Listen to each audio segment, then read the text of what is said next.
বায়োলজিতে এমন কিছু টপিক আছে যে টপিকগুলো থেকে ঢাকা বিশ্ববিদ্যালয়ে বারবার কোশ্চিন হয়। এরকমই একটা টপিক হচ্ছে ব্যাকটেরিয়ার উপকারিতা।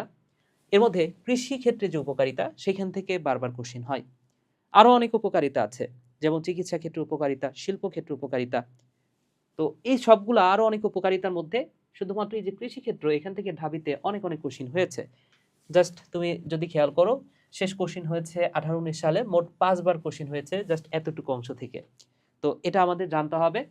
তো কৃষিক্ষেত্রে উপকারিতা আমরা একটা ছন্দের মাধ্যমে মনে রাখতে পারি, এভাবে পড়তে পারো, মাটিতে নাই পতঙ্গের ফলন।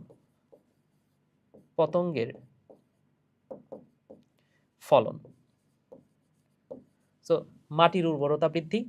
নাই থেকে দুইটা কথা, একটা হচ্ছে নাইট্রিফিকেশন, নাইট্রোজেন সংবন্ধন। পতঙ্গ মানে হচ্ছে পতঙ্গনাশক হিসেবে, এন্ড প থেকে আরো একটা কথা পশুর খাদ্য হিসেবে, এন্ড ফলন বৃদ্ধিতে। তাহলে উপকারিতার নামগুলো আমরা জানলাম, কোন ব্যাকটেরিয়া এই উপকারে কাজে লাগে সেটা আমাদের জানতে হবে। তো নাইট্রোজেন সংবন্ধন করে চারটা ব্যাকটেরিয়ার নাম আমরা জানবো। সো এভাবে জাস্ট সিম্পলি মনে রাখো, RCAP, আরক্যাপ। এর মধ্যে আর মানে হচ্ছে Rhizobium, Clostridium, Azotobacter and pseudomonas.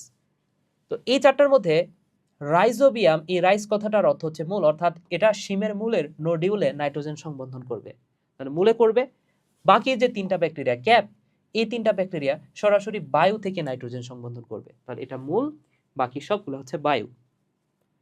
Nitrification মানে কি, তার আগে একটা কথা মনে রাখো, যে সকল ব্যাকটেরিয়া নাইট্রিফিকেশনের সাথে জড়িত সেই ব্যাকটেরিয়াগুলোকে বলা হয় নাইট্রিফাইং ব্যাকটেরিয়া। এখন নাইট্রিফিকেশন মানে হচ্ছে NH3 অর্থাৎ অ্যামোনিয়াকে নাইট্রেট আয়নে পরিণত করা, অর্থাৎ NO3- পরিণত করা। এখন সরাসরি NH3 কে NO3- করা যায় না, ফার্স্টে অ্যামোনিয়াকে নাইট্রাইট আয়ন বানাতে হয়, তারপরে এই নাইট্রাইটকে নাইট্রেট আয়নে পরিণত করা যায়। এখানে তিনটা ব্যাকটেরিয়া কাজে লাগবে, একটা হচ্ছে নাইট্রোসোমোনাস, নাইট্রোকক্কাস।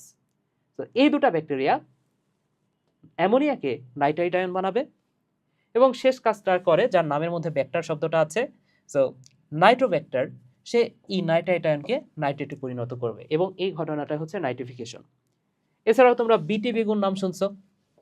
সো বিটি মানে কি, ব্যাসিলাস থুরিনজিয়েন্সিস, এটা পতঙ্গনাশক হিসেবে কাজ করে, রাইট? তাহলে পতঙ্গনাশক হিসেবে কাজ করে ব্যাসিলাস থুরিনজিয়েন্সিস বা বিটি সংক্ষেপে বলা হয়। পশুর খাদ্য হিসেবে ল্যাক্টোব্যাসিলাস, এটা পশুর খাদ্য হিসেবে, বা ইস্ট মিশ্রিত খাদ্য, এটা পশুর খাদ্য হিসেবে ব্যবহৃত হয়। এবং ব্যাকটেরিয়ার মাধ্যমে ফলন বৃদ্ধি করা যায়, যেমন ধানের 31.8% ফলন বৃদ্ধি পেয়েছে, গমের 20.8% ফলন বৃদ্ধি পেয়েছে।